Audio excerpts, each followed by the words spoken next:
Hey, how you doing? My name is James Rufus Ward. I want to talk to you today about jealousy. Jealousy is an ugly thing. It's a very ugly thing. When you're jealous, you're basically telling God, I'm not going to look at what you did for me. I'm going to look at what you did for somebody else. I'm not going to look at what you have for me. I'm going to look at what you have for somebody else. When you're jealous, you're telling God that what he gave to you isn't enough. Basically, that's what you're telling God.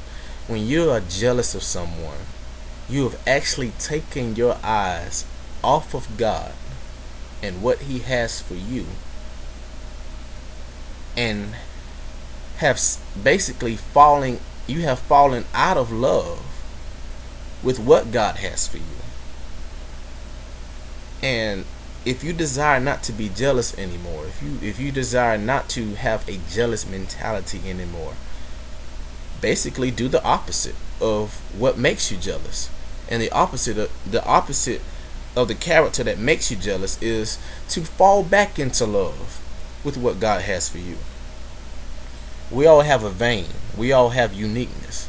We all have a certain blessing uniquely customized for each of us. And what God has for you is for you, and what God has for me is for me. And if I can just fall in love with what God has for me, when he gives you what's for you, I won't feel jealous, or I won't feel inclined to be jealous. I won't be inclined to be jealous because I'm too in love with what God has for me.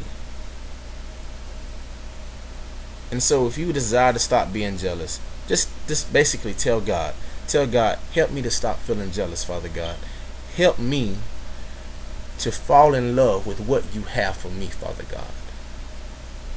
And when I see other people being blessed, help me to not feel jealousy towards those people. As a matter of fact, Father God, help me to feel happy for them.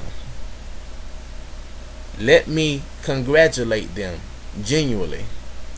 See, pray to God if you want to stop feeling jealous, because feeling jealous about someone and their blessings, and that's prison. You know, you don't want to continue feeling like that. You know, and so talk to God and just ask him to help you to not feel jealous, and start thinking about what God has for you. And you probably already know what God has for you. Ask God to help you concentrate on that more, because the more you are into your own business, then you can stay out of other people's business in a certain way, you know. In other words, you can stay out of the jealousy business. You know, the more you're into who you are. And so that's just one strategy, one way to help you to not feel jealous, to help us to not feel jealous of other people. Ask God, what do you have for me? And the more you become familiar with what God has for you, then ask God to help you to be content with what he has for you. Because the more content you are with what God has for you, the less likely you are to feel jealous towards somebody else with what God has for them. You know? And so I just want to tell you that. You have a blessed day. Bye-bye.